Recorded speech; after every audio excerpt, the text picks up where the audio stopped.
안녕하세요. 저는 대한교회를 담임으로 섬기고 있는 김성권 목사입니다.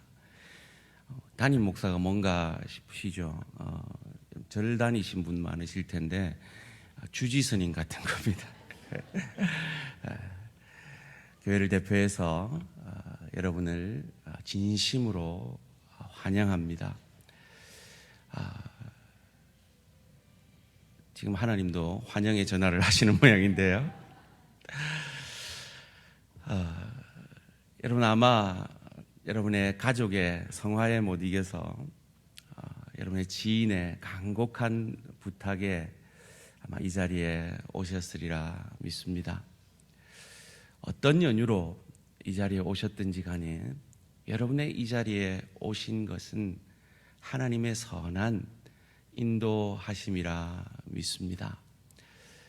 이왕 오신 김에 마음 활짝 열고 이 시간 함께 하시면 좋겠습니다.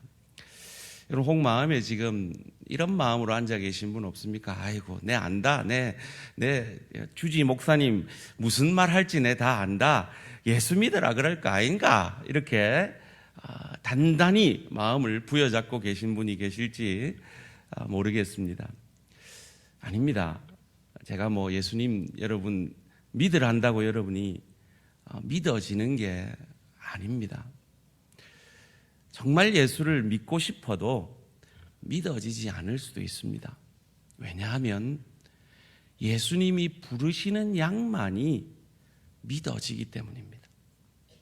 그런데 여러분을 이 자리에 초청한 것은 예수님이 우리에게 아직 우리에 들지 아니한 양이 있다 그러셨습니다.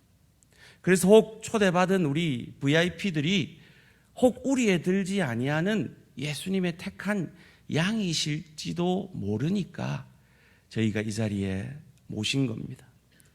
그러니까 혹 내가 그 양이 아닌가 생각하시면서 오늘 함께 하시면 좋겠습니다. 제가 여러분들을 위해서 재미난 영상을 먼저 하나 준비했습니다. 한번 같이 보실까요? Умничка, умничка, да, обе. Молодец, Вера, умничка, умничка. Все, операция удалась. 양을 기껏 구해놨더니 다시 빠져버리는 그 양을 하나님은 우리라고 말씀하십니다. 우리가 다 저 양 같다라고 말씀합니다. 예수님이 오시기 한 700년 전에 이사야라는 선지자가 살았습니다. 그 선지자에게 하나님이 이런 말씀을 주셨습니다. 이사야 53장 6절 상반절인데요. 우리는 다 양 같아서 그릇 행하여 각기 제 길로 갔거늘. 방금 우리가 본 그 영상처럼 말이죠. 우리는 흔히 양 하면 대관령의 그 순하디 순한 착한 양 이렇게 생각을 합니다. 그런데 우리는 대관령에서만 양을 봤기 때문에 그렇게 생각한대요.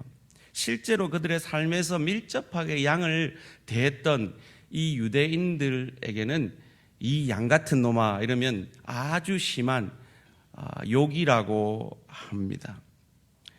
생각이 모자라는 놈, 고집이 세고 남의 말에 귀를 기울일지 모르는 사람을 불러 양 같은 사람이라 한다고 합니다. 여러분 우리는 다 양 같다라고 하는데요. 혹 여러분 마음에 그래도 나는 양 같지 않아 라고 생각하시는 분 계십니까? 그럼 제가 지금부터 8가지 양의 특징에 대해서 얘기해 볼 테니까요. 자기 같지 않은지 한번 생각을 해 보시면 좋겠습니다. 양은 8가지 특징이 있는데요. 첫 번째는요. 양은 시력이 나쁘대요. 그래서 눈앞에 뭐가 보이고 어른어른거리면 그게 뭔지도 모르고 그냥 졸졸 따라다니다가 목자가 없으면 낭떠러지로 떨어져 버리는 게 양이라고 합니다. 그럼 나는 양은 아닙니까? 나는 내 인생을 참 옳은 길이라고 갔는데 그것이 낭떠러지 같은 그런 길이었던 적은 없습니까? 두 번째로요. 양은 잘 속는데요. 그래서 양떼의 그 형편없는 분별력을 이 양의 천적인 늑대들이 잘 알고 있어가지고요. 예전부터 늑대나 하이에나들은 이 야생의 양떼를 교묘히 구석으로 유도해가지고 그들을 잡아 먹었다고 합니다. 그것을 사람들이 응용해서 이 양을 몰고 다니는 개를 훈련시켰다고 하죠. 사랑하는 성도님들, 저와 여러분은 양 같지 않습니까? 혹 내 인생에서 누군가에게 속아서 큰 낭패를 당한 적은 없으십니까? 세 번째로 양은요, 잘 넘어진대요. 양의 다리는 단단하고 강하지 않아서요, 재빠르지를 못하다고 합니다. 아까 그 양은 엄청 건강한 양 같아요. 그래서 넘어질 때가 많고 뛰는 속도도 느려서 맹수에게 잡아먹히는 경우가 다반사라고 합니다. 여러분, 우리는 양 같지 않습니까? 나는 내 인생의 여정 속에서 넘어져서 이 맹수가 더글거리는 세상 속에서 곤란을 당한 적은 없으십니까? 네 번째로 양은요, 넘어지면 못 일어난대요. 양은 넘어지면 한마디로 그냥 벌러덩 뒤집어진대요. 완전히 뒤집어져 가지고 누워버려서 자기 힘으로는 스스로 일어날 수가 없다 합니다. 여러분, 우리는 양 같지 않습니까? 내 인생의 좌절 속에서 넘어져서 스스로 일어나지 못한 적은 없으십니까? 다섯 번째로 양은요, 아주 이기적이고 멋대로라고 합니다. 심지어 새끼 양들이 배가 고파서 어미 양들에게 다가가서 우유를 얻으려고 하는데 자기 배고프면요, 매정히 뿌리치고 그 먹이를 먹으러 가는 것이 양이라고 합니다. 여러분, 우린 양 같지 않습니까? 나는 가정에서 여러 인간관계 속에서 이기적이고 멋대로인 적은 없었습니까? 여섯 번째로 양은 방향 감각이 없다고 합니다. 양들은 방향 감각이 없고 시력이 나쁘기 때문에 내가 지금 가고 있는 곳이 짐승들이 우글거리는 야생 숲인지 낭떠러지인지 알지도 못하고 무조건 걸어간다고 합니다. 그래서 이 양은 목자가 없으면 생존할 수가 없는 짐승이라고 합니다. 우린 양 같지 않습니까? 저와 여러분은 인생의 걸음 속에서 혹 방향을 잃어버린 것 같은 혼란 속에 있었던 적은 없습니까? 일곱 번째로 양은 반드시 왔던 길로 다시 돌아오는 습성이 있다고 합니다. 귀소 본능이라고 하죠. 한번 떠나왔던 길을 다시 돌아가는 본성을 가지고 있대요. 저와 여러분은 어떻습니까? 여러분, 인생에 연륜이 더할수록 우리가 어딘가로 가고 있다는 생각 들지 않습니까?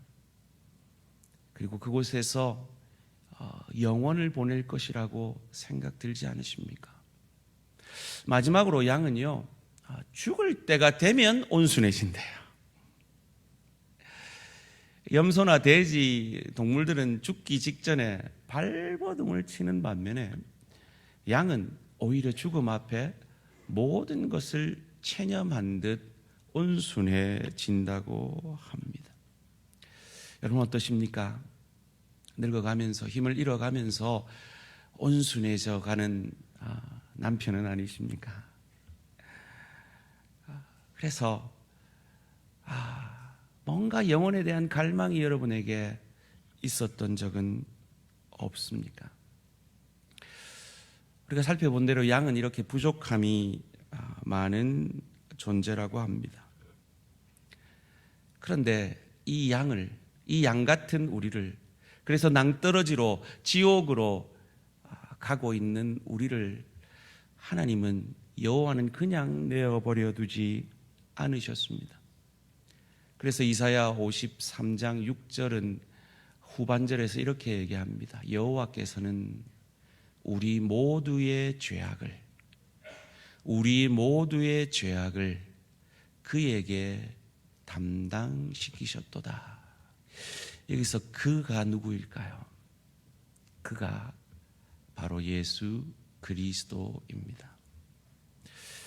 여러분, 우리가 제사를 드리는 것과 이 이스라엘 사람들이 제사를 드리는 것은 다릅니다. 우리는 조상들의 은혜에 감사하며 그들을 기억하며 드리는 것이 제사라면, 이 이스라엘 백성들이 드리는 제사는 짐승을 잡아 죽여 그 피를 바침으로 자기의 죄를 사함받는 것이 이스라엘 사람들의 제사입니다. 그런데 그들은 계속해서 반복해서 그 일을 행했습니다. 왜냐하면 그 제사는 불완전한 제사였기 때문입니다. 우리 민족들이 이 정도전 이 정감록이라는 책에서 정도령이 온다라는 그 신화 같은 예언을 믿고 그를 기다렸던 기록들이 있는 것을 아시잖아요. 그런데 그 신화 같은 기록과 달리 구약 성경의 역사책에 350번이나 우리를 대신해서 한 사람이 와서 우리의 죄를 대신해서 이렇게 매번 양들이 죽어지는 것이 아니라 단 한 번 완전한 제사로 그의 피 흘리심으로 우리의 모든 죄가 사함받음을 그들은 기다리고 있었습니다. 그래서 그 기다리던 그가, 여호와께서 그를 보내셔서 그를 구약 성경에는 메시아라고 합니다. 신약 성경에는 그리스도라고 합니다. 의역하면 구원자입니다. 그 구원자를 보내셔서 우리의 모든, 양 같은 우리의 모든 죄를 단 한 번 완전한 제사로 씻어 주시고 우리를 구원해 주신다라는 것입니다. 그 예수님이 2000년 전에 이 땅에 오셨습니다. 여러분, 믿지 않는 불신자 역사학자들도요, 예수라는 인물이 이 땅에 실존했다는 것을 부인하는 사람은 없습니다. 왜냐하면 그건 역사에 분명히 기록되어 있는 것이기 때문입니다. 그가 어떻게 그 어린 양처럼 이 방황하는 우리 양인 우리를 위해 대신 죽어 주셨는지 잠시 영상을 보도록 하겠습니다.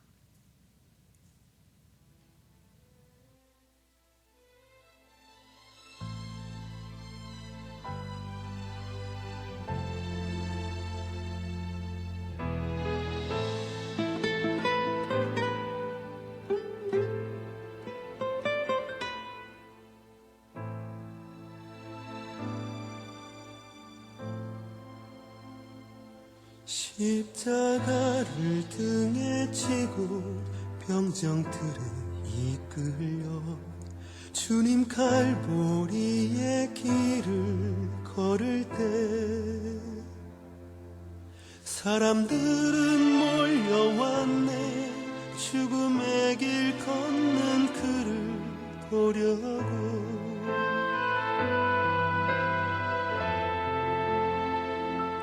가시멸 유관을 쓰신 주를 조롱하였네. 채찍 소리에 흥겨워하면서 그들은 소리쳤네. 자칭 메시아를 못 박으라고.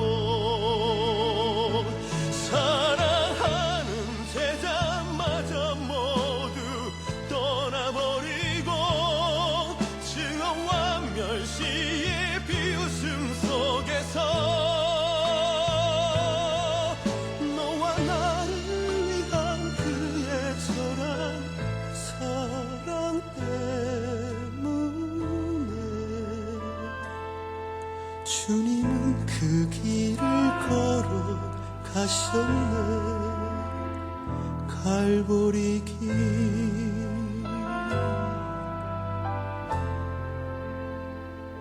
사람들은 말을 했네. 이젠 모두 끝이라고. 더 이상 그를 기대할 수 없다고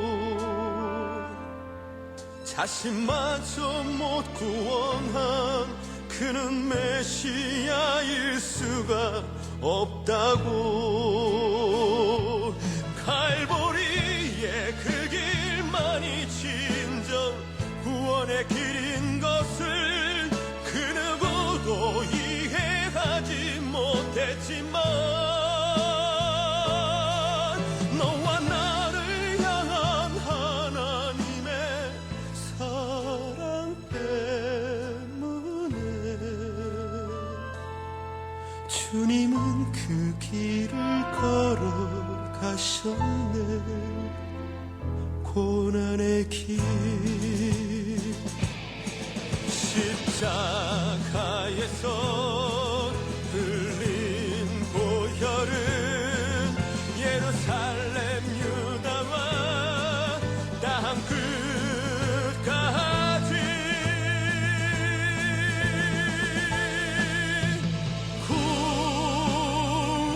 구원의 강물이 되어 온 세상을 덮었네 세상의 모든 죄를 대속했네 모두 비웃고 조롱하며 떠났던 바로 그 길을 이제 너와 내가 가야만 하네 생명의 길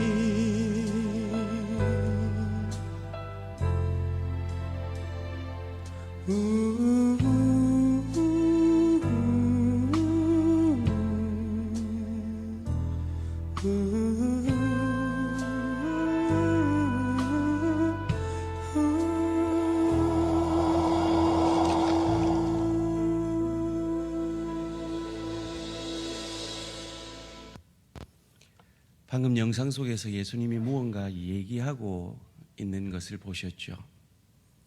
그때 예수님이 이렇게 말씀하셨습니다. 다 이루었다. 우리는 다 양 같아서 그릇 행하여 각기 제 길로 갔거늘 여호와께서 우리 모두의 죄악을 그에게 담당시키신 것을 다 이루었다 고백하셨습니다. 그리고 사흘 만에 그 죽음을 이기고 우리와 함께 믿는 우리와 함께 부활하셨기에 우리는 이제 더 이상 나를 대신하여 양을 잡아 죽일 필요가 없이 그 예수의 단 한 번 완전하신 제사로 말미암아 우리의 죄를 온전히 담당해 주신 그 주님을 믿는 믿음으로 말미암아 우리는 영생을 얻게 되는 것입니다. 마지막 선지자인 세례 요한과 그 선지자들이 예언했던 메시아 그리스도 구원자이신 예수님이 동일하게 그의 사역의 첫 번째 고백을 한 그 고백이 있습니다. 한번 따라해 보실래요? 회개하라 천국이 가까웠느니라. 여러분, 회개하라 하는 이 말은 네가 양인 것을 인정하라는 겁니다. 너 스스로의 힘으로는 살 수 없는, 너 스스로의 힘으로는 너의 죄악을 감당할 수 없는 양인 것을 인정하라라는 것입니다. 천국은 예수님께서 이 땅에 오셔서 너희를 다스리실 것이다. 그래서 너희를 천국으로 인도할 것이다. 나를 믿고 따르면 너희는 천국으로 인도되어질 것이다. 그것을 믿으라 하는 것입니다. 사랑하는 우리 성도님들과 초청된 VIP 분들께 한번 여쭙겠습니다. 여러분, 언제 돌아가실 예정이십니까? 여러분, 2022년에 유명한 사람들이 세상을 떠난 걸 아십니까? 강수연이라는 한국 영화제, 국제영화제에서 상을 처음 받았던 그 유명한 배우도 갑작스럽게 젊은 나이에 세상을 떠났습니다. 몇 대 몇을 외치던 허참 씨도 세상을 떠났습니다.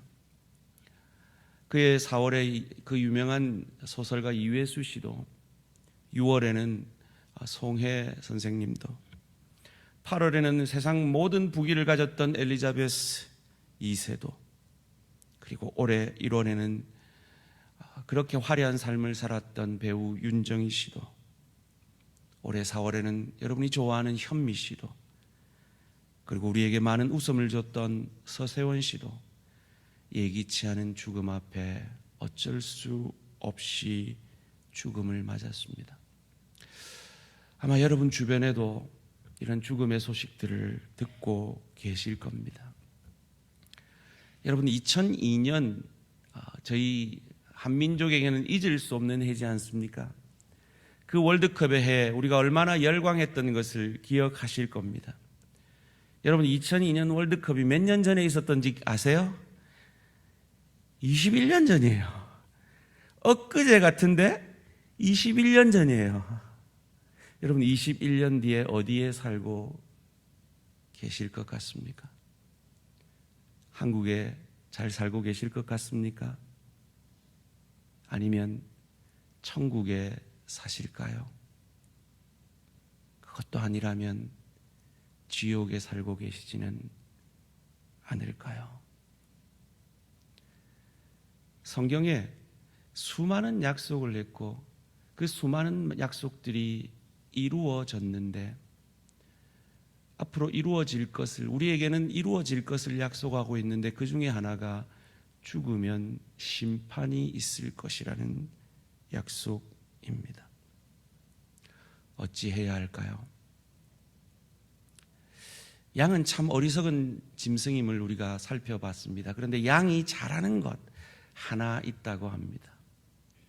그 양은 귀가 발달되어 있다고 합니다.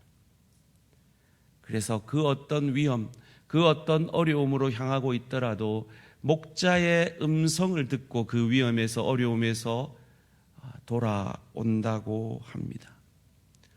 그것을 잘 아는 예수님이 오늘 본문 우리가 읽은 요한복음 10장 3절에서 5절에서 이렇게 말합니다. 문지기는 그를 위하여 문을 열고 양은 그의 음성을 듣나니 그가 자기 양의 음성을 각각 불러 인도하여 내느니라.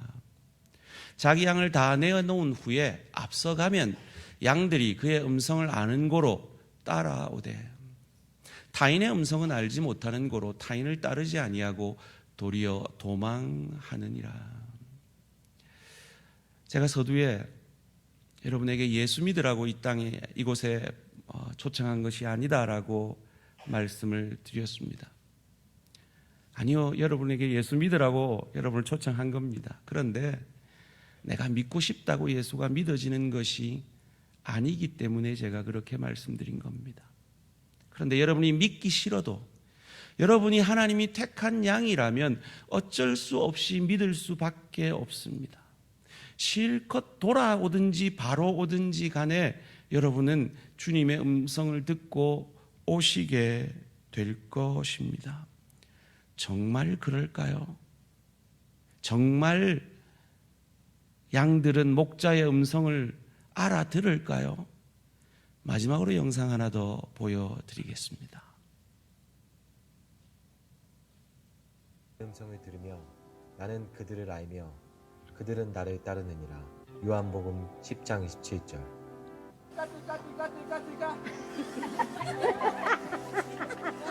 One more time.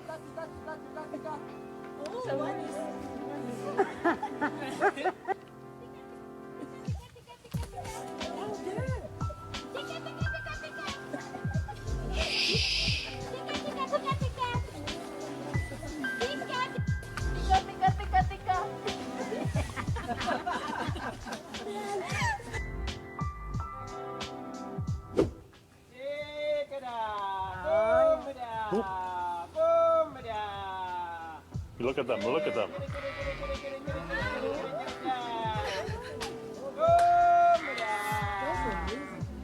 Isn't that amazing?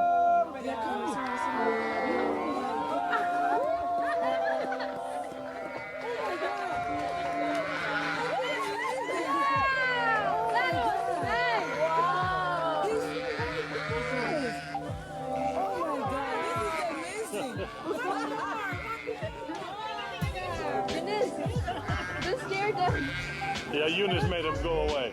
Was that 됐습니다. cool or what? 여러분, 양들은요 목자의 음성을 알아듣습니다. 혹 여러분, 오늘 제가 전한 이 하나님의 말씀 앞에 하나님의 음성이 여러분에게 들리지 않으셨습니까? 제가 전하는 그 어떤 말씀 앞에 여러분의 마음에 울림이 있지 않으셨습니까? 그렇다면 여러분은 하나님의 택한 양들일지 모릅니다. 제가 말씀을 맺으면서 마지막으로 미국에서 있었던 한 이야기를 전해드리고자 합니다. 이 이야기를 들으시면서 만약에 여러분 마음에 조금이라도 울림이 있다면 여러분은 하나님의 양들일 것입니다. 하나님이 부르기를 원하시는 우리 안에 들지 아니하는 양들이실 것입니다. 제가 우리 성도님들께는 한번 드린 적이 있는 말씀인데요. 참 사랑하는 아버지와 어린 아들이 있었습니다. 그 아들은 운동을 좋아했어요. 미국에는요 미식 축구라 그래서 풋볼이 가장 인기 있는 스포츠입니다. 이 아들은 중고등학교 때부터 풋볼 선수로 활약을 했습니다. 그런데 이 아들의 덩치가 너무 작았던 것 같아요. 그래서 그 아들의 경기에 한 번도 빠짐없이 참석했던 그 아버지의 열렬한 응원과 달리 이 아들은 늘 벤치에만 있었던 후보 선수였다고 합니다. 그리고 이 아들이 대학을 갔습니다. 그 대학 코치에게 사정사정해서 내가 물이라도 나르겠다 사정사정해서 그 풋볼팀에 들어가게 됩니다. 그리고 졸업을 앞둔 마지막 경기가 되었습니다. 그 아버지는 아들을 너무 사랑했기 때문에 그 아들의 모든 경기를 다 관람하기 위해서 그 아들이 대학을 다니는 동안 시즌 티켓을 다 살 정도로 열렬한 응원을 아들에게 보내주었습니다. 그런데 그 아들은 한 번도 경기에 나갈 수 없는 후보였습니다. 경기를 2분 남겨둔 시점에 지고 있는 그 팀 코치에게 이 아들이 갑니다. 코치에게 간곡히 부탁합니다. 경기에 나가게 해달라고. 처음에는 거절하던 코치가 이제 이 경기가 끝나면 다시는 경기에 나설 수 없는 이 아들을 불쌍히 여겨서 경기에 넣습니다. 그리고 기적이 일어납니다. 이 풋볼은 쿼터백이 공을 던지면 그 멀리서 그 공을 받아서 안전지역으로 들어오면 터치다운이라 그래서 6점을 받습니다. 쿼터백이 던진 그 공을 이 기적과 같이 이 아들이 받아냅니다. 역전이 되어서 승리하게 된 거죠. 그를 인터뷰하기 위해서 많은 사람들이 모여듭니다. 그런데 그는 말 한마디 할 수 없이 오열하기만 합니다. 그리고는 그 눈물을 진정하고 말을 시작합니다. 저희 아버지는 일주일 전에 돌아가셨습니다. 저희 아버지는 저를 사랑해서 제가 후보 선수인지도 모르고 열심히 중학교 때부터 제 경기를 다 관람하셨습니다. 저희 아버지는 시각장애인이었기 때문입니다. 그리고 내 아버지가 오늘 천국에서 처음으로 제가 나간 경기를 보고 계실 것입니다. 이 이야기를 듣고 여러분 마음이 어떤 울림이 있으십니까? 혹 예배 마치고 나가면서 저보고 목사님 뭐 그런 말도 안 되는 얘기를 하십니까? 뭐 이렇게 하실 분은 없으십니까? 만약에 제가 마지막으로 드린 이 이야기가 여러분에게 울림이 있으셨다면 여러분은 인간의 생이 이 땅에서 끝나는 존재가 아니라 우리를 기다리고 있는 영생이 있음을 믿고 계신 것입니다. 최소한 믿고 싶으신 것입니다. 주님은 여러분을 사랑으로 부르고 계십니다. 혹 여러분이 주님의 양일지 몰라 부르고 계십니다. 요한복음 1장 12절에서는 영접하는 자, 그 부름에 응답하여 자기의 마음 문을 열고 이 예수님을 나의 구주, 나의 하나님으로 영접하는 자, 곧 그 이름을 믿는 자들에게는 하나님의 자녀가 되는 권세를 주셨으니라고 약속하고 계십니다. 여러분의 가족이 여러분을 초청하였고 여러분의 지인이 여러분을 초청하셨습니다. 여러분의 가족은, 여러분의 지인은 이것을 이미 믿고 계십니다. 하나님의 자녀가 되어 계십니다. 천국 백성이 되어 계십니다. 지금 죽어도 천국에서 눈 뜰 것을 알고 계십니다. 그 소망을 사랑하는 내 남편도, 내 아들도, 내 지인들도, 내 친구들도 그 같은 소망 아래 눈을 감고 천국에서 눈 뜨기를 원하여서 여러분을 이곳에 초청하신 것입니다. 이 말씀 앞에 여러분의 마음에 울림이 있다면 여러분 이 두 그림 중에 어떤 그림의 삶을 살기를 원하십니까? 첫 번째 그림은 내 인생의 왕자에 나 자신이 앉아 있습니다. 내가 내 스스로를 인도하는 목자가 되어 있습니다. 내가 양인지도 모르고 내가 방황하는지도 모르고 나 스스로 내 자신이 내 인생을 주관함으로 자주 좌절과 혼란에 빠지게 되며 나의 목자가 되기를 원하시는 예수님은 내 인생의 밖에 계셔서 낭떠러지로 가는지 모르고 지옥 낭떠러지로 가는지도 모르고 그 길을 가고 계신 것입니다. 그런데 두 번째 그림은 예수님을 주님으로 영접한 그림입니다. 내 인생의 왕자에 예수님이, 내 목자 되신 예수님이 앉아 계십니다. 나는 겸손히 내 인생의 모든 것을 나의 목자 되신 주님께 맡기고 그의 음성을 듣고 순종함으로 그분의 사랑과 계획에 일치된 삶을 살게 되는 것입니다. 여러분, 이 두 그림 중에 어떤 그림이 마음에 드십니까? 혹 이 두 번째 그림이 마음에 드신다면 지금 예수님은 여러분을 부르고 계신 것입니다. 혹 이 두 번째 그림이 마음에 드신다면 이렇게 함께 기도해 보시지 않으시겠습니까? 주 예수님, 나는 주님을 믿고 싶습니다. 십자가에서 죽으심으로 내 죄값을 담당하시니 감사합니다. 지금 나는 내 마음의 문을 열고 예수님을 나의 구주, 나의 하나님으로, 나의 목자로 영접합니다. 나의 죄를 용서하시고 영생을 주심을 감사합니다. 나를 다스려 주시고 나를 주님이 원하시는 사람으로 만들어 주옵소서. 예수님의 이름으로 기도합니다. 아멘.